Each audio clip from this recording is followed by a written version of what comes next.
Most people use AI like a forgetful intern, but elite performers, they use a powerful 5-part system.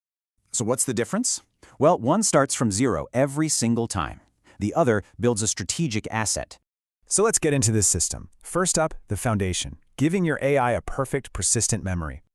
This is Strategy 1, the clone. Its whole purpose is to solve AI's biggest problem, constant amnesia. Think about it. This is kind of like ChatGPT's default mode. Every new chat, it forgets everything. So how do we fix this? With the ESP Framework, it turns your chat into a brain that actually knows you. Okay, so you've got one persistent brain. Now, Strategy 2, the swarm, gives you an entire army.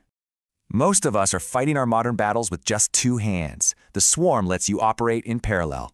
You can deploy 3 core teams at once, your hands, your eyes, and your very own researchers. All right, your next strategy isn't about taking orders. It's about challenging you. Meet the devil's advocate.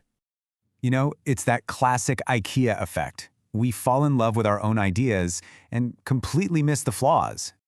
And that brings us to a really crucial point. Stop using AI for validation. Start using it for violation. These adversarial tricks force AI out of its people-pleasing mode.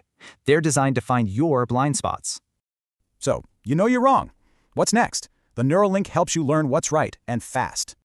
This story perfectly shows the difference between just knowing something and truly understanding it. To get that true understanding, you're going to use the progressive professor technique. Start simple, really simple. Then you just build on that foundation. Add a little logic, throw in some examples. And for the final step, you dive into the deep theory. That's when it all really clicks. But look, even high-performance machines overheat. The final strategy, the executive coach, is all about staying grounded.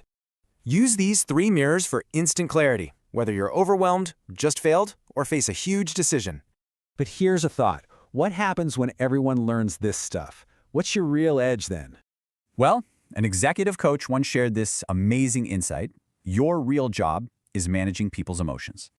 See, the machines are taking their jobs back, and that gives us all permission to finally be more human.